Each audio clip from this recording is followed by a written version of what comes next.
Definition of roots. The persistent part of a growing organism, which attaches it to the ground or to a support. Typically hidden or under the surface, but not always. Holding the organism firmly in place.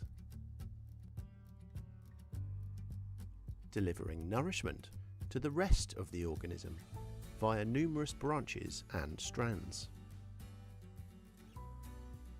Ensuring good health and consistent growth, but only in the right environment.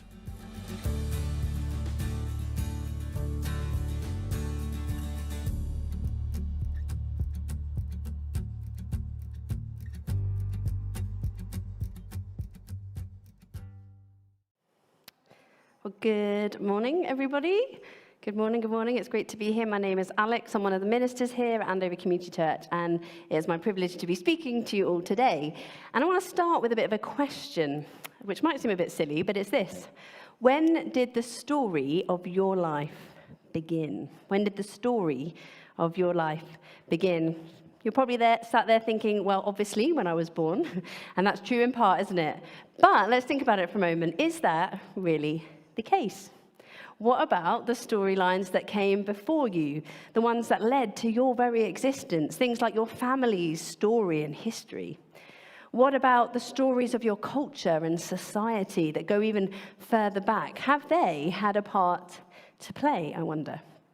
And so if your life is a story, well, what kind of story is it? Got some images that come up on the screen in a moment. And Chris has been getting us thinking about what makes a good story. So is your life like a love story? Is it an action and comedy, an adventure, Is it a comedy? Is it a drama? Is it a tragedy? Is it all of these and more? Or is it something different? Have a look at the different movies. These are popular movies on the screen. I asked the staff team for their favorites, so I put them all in there. If your life could be in one of those films, which film would you choose? And don't worry, you don't have to say this out loud, because we will make fun of you. No, I'm joking. We were talking about this in between the services, and it's amazing to find that a few people on our team have ancestors who were on the Titanic, which is incredible, isn't it? So we were talking about that, and sadly they didn't all survive, understandably, but it was just amazing to have that storyline. We were just talking about it in the break, and so I wonder, is there a film that speaks to you? Which film would you love to be in? Which character would you want to be? Just have a think about that for a moment.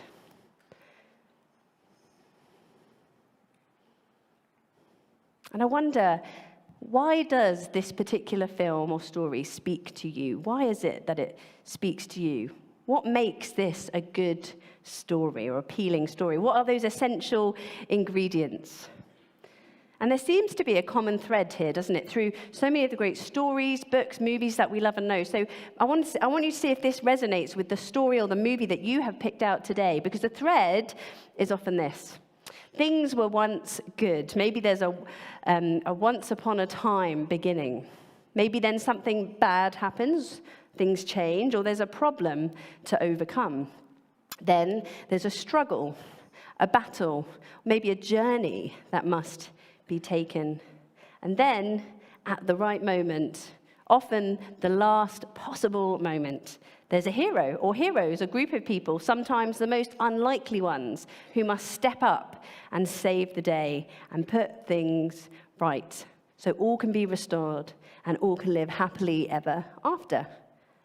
Does that relate at all, I wonder, to the movie that you have picked out? I know not all stories follow that, but I think a lot of the really powerful stories, the ones that we're drawn to, they follow at least some of that pattern. And we love these kinds of plot lines, don't we?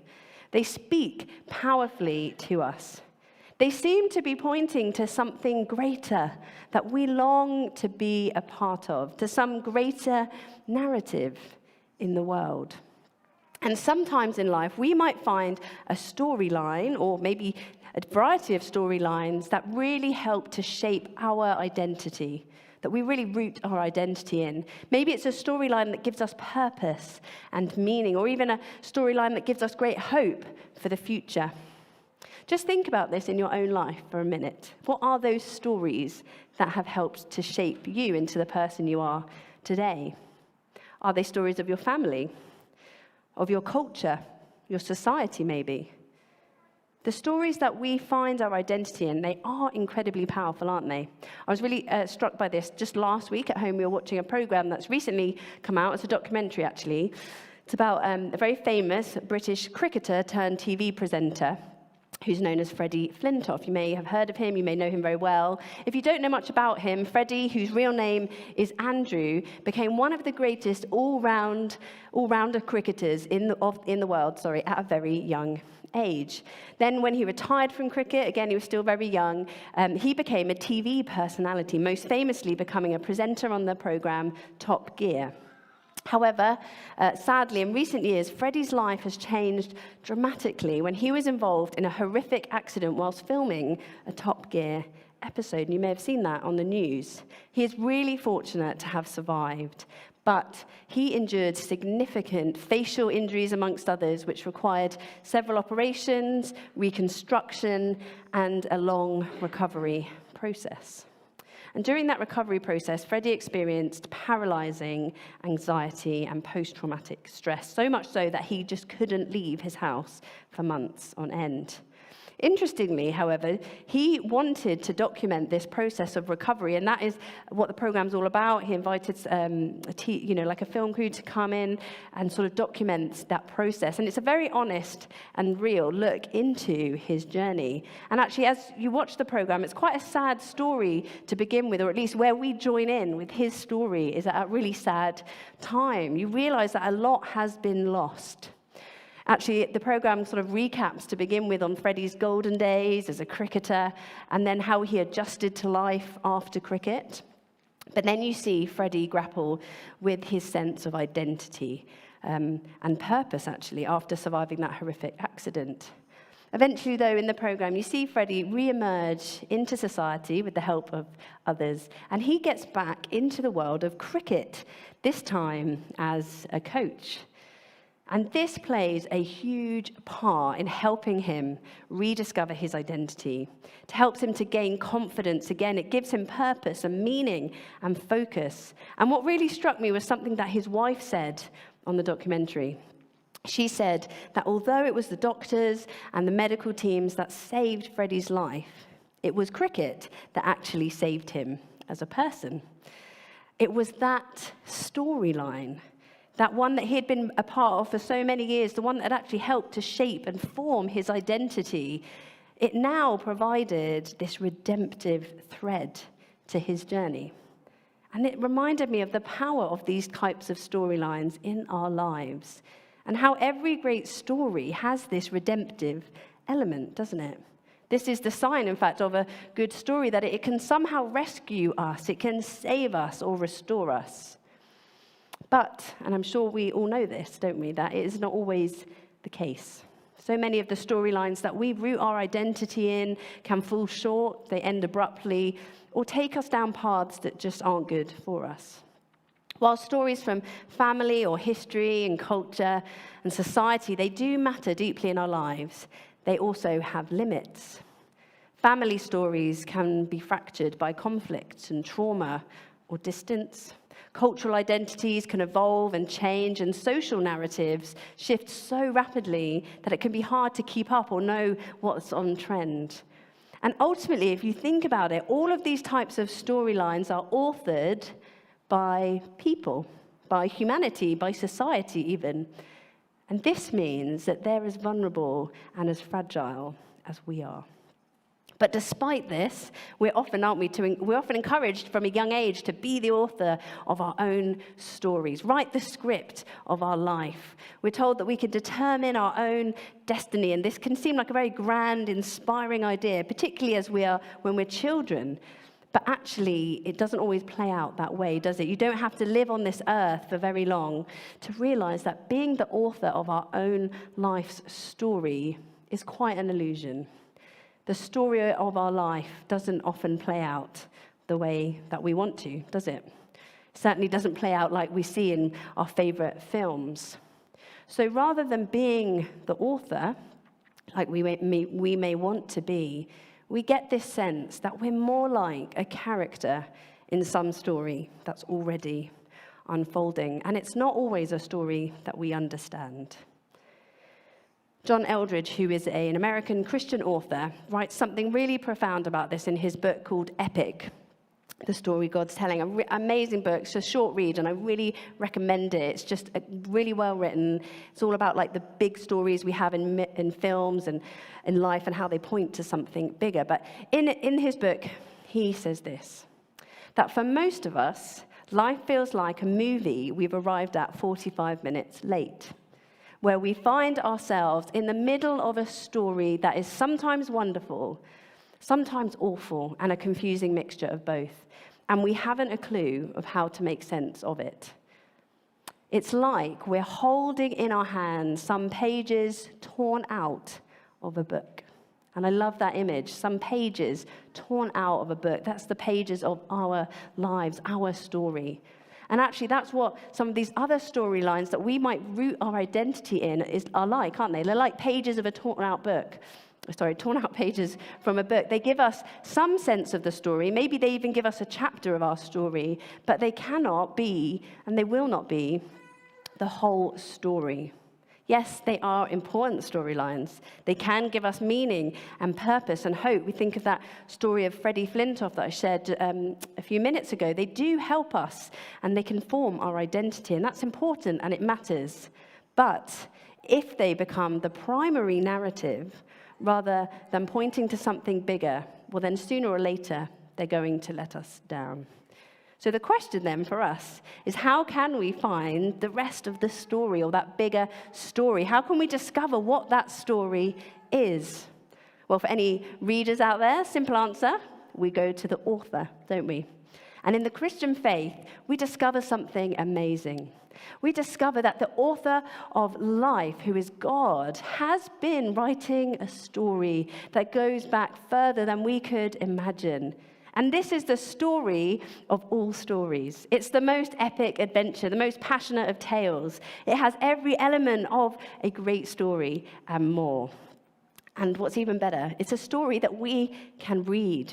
We get to read it through the incredible pages of the Bible, pages that have been preserved for thousands of years.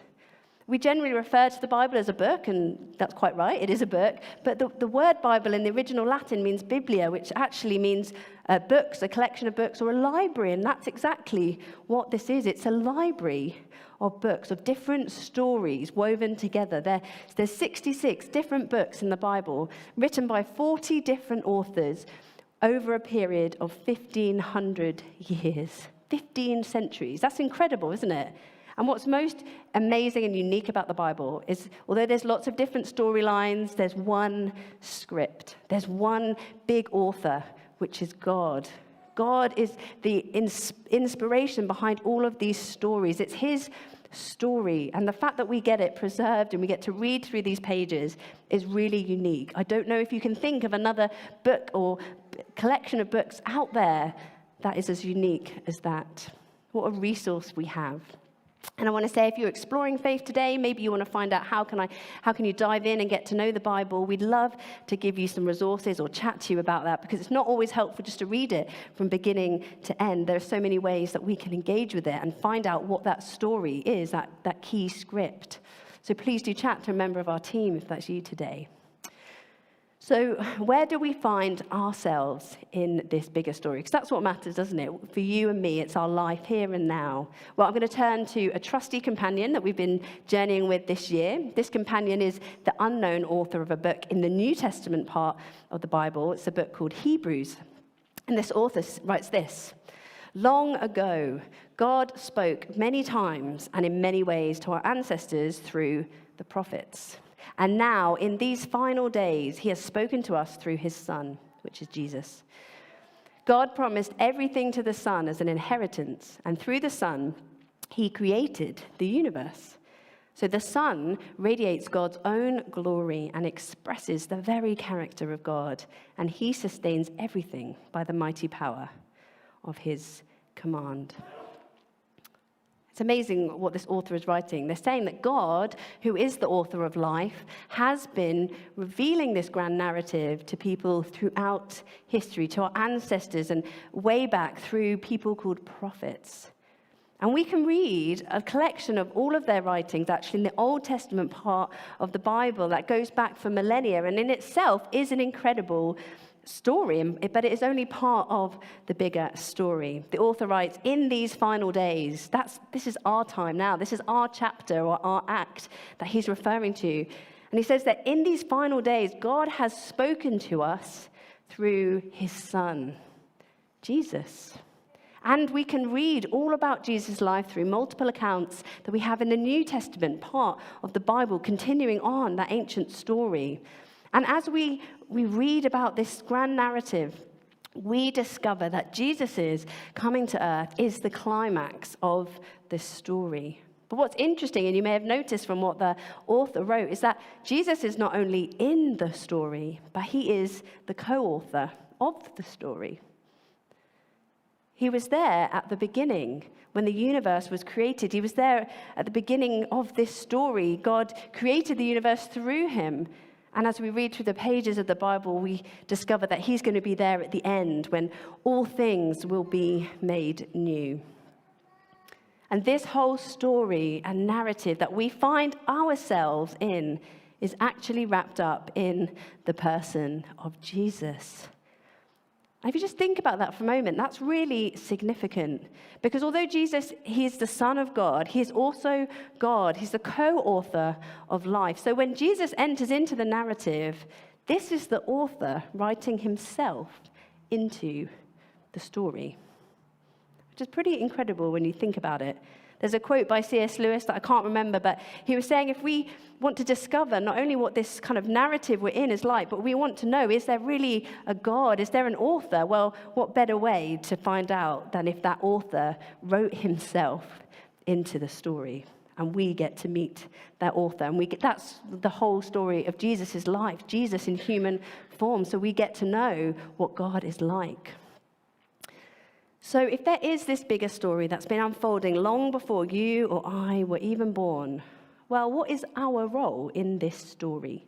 Are we just extras? Are we minor characters with just one or two lines? Well, we are not. We are far more than that, which is good news. But it's not all about us either. And I'm going to go now to another author we find in the New Testament part of the Bible, a man called Paul, who wrote a lot of that section of the Bible. He was one of the earliest leaders of the Christian faith. And I love what he writes in a letter to Christians living in ancient Ephesus. He says this, "For we," that's us, you, I, humanity, "for we are God's masterpiece. And he has created us anew in Christ Jesus so we can do the good things he planned for us long ago." The things he planned for us, not just now, not just when we were born, but long ago, right back at the very beginning. This is amazing. This tells us that humanity has a leading role. God always planned for us to be in this story, and it is a great story. It is a redemptive story about God's love for his Son and his Son's love for us and his world. And the best bit is that God has a specific role, a part for you to play and for me to play. We aren't just minor roles, but we get to be a part of that major storyline, which is the story of Jesus. And we are each invited into this narrative. We're invited to follow Jesus and to be a part of the bigger story. And our identity in this story, well, as Paul puts it so clearly, we are God's masterpiece. That is our character profile. We are God's creation. And more than that, we actually bear God's image. The author of life has specifically created us to be a part of his family where we're loved, where we're cherished, and we're valued. He invites us into a story where our identities are not something that we need to achieve or try and prove, but we receive them from God. He's written that already. He's written that you and I are valued, that we matter deeply to him. So we may be clutching at those few pages that make up our own life's story. But God always intended for them to be a part of his story, the bigger story. And yes, we've got these pages. We can do what we want with them. We can hold on tightly to them, maybe make our own nice little book at the end of our life. But if we offer them to God, well, then he can do so much more with them than we could imagine. He has a role in his script for you. He has a role in his script for me, for all of us. He's waiting for us to step into that role.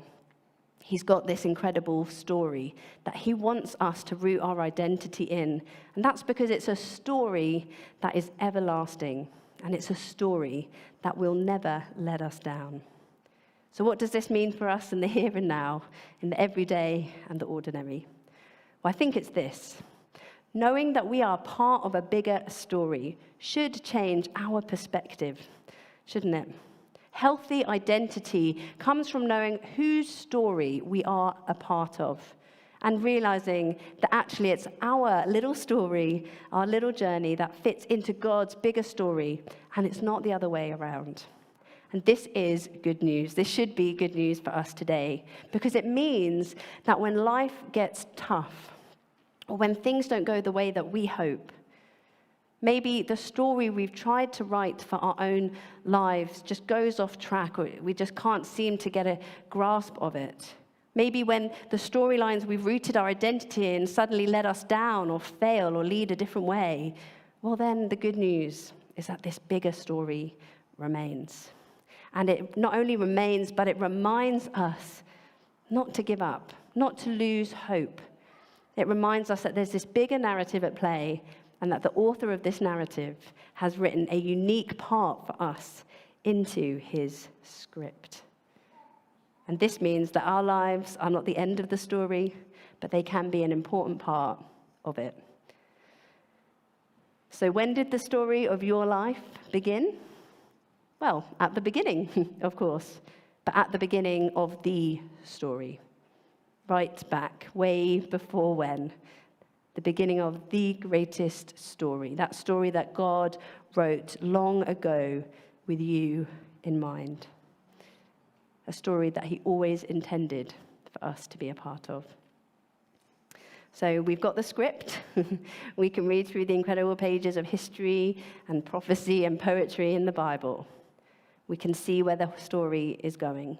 And now it's up to us to take our place, to respond to God's invitation, to answer Jesus' call to follow him on this grand journey of life, and to discover the epic story for ourselves. Let's pray together. Loving God, I want to thank you this morning for the power of stories. Thank you that our lives often start as children with stories that capture our imagination and capture our hearts. Lord, I thank you that all the best stories point to something greater, a grand narrative woven throughout all of human history, and that echoes into eternity. Lord, whatever that might mean or say to us today, maybe the story of our own life is just not going so well. Maybe it's not been the greatest of storylines.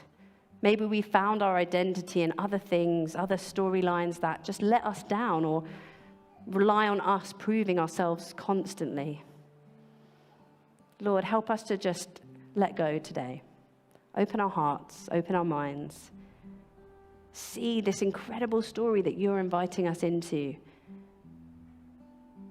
And knowing and believing that you have a part written for each of us. A part where we can flourish and grow and become more like Jesus. Amen.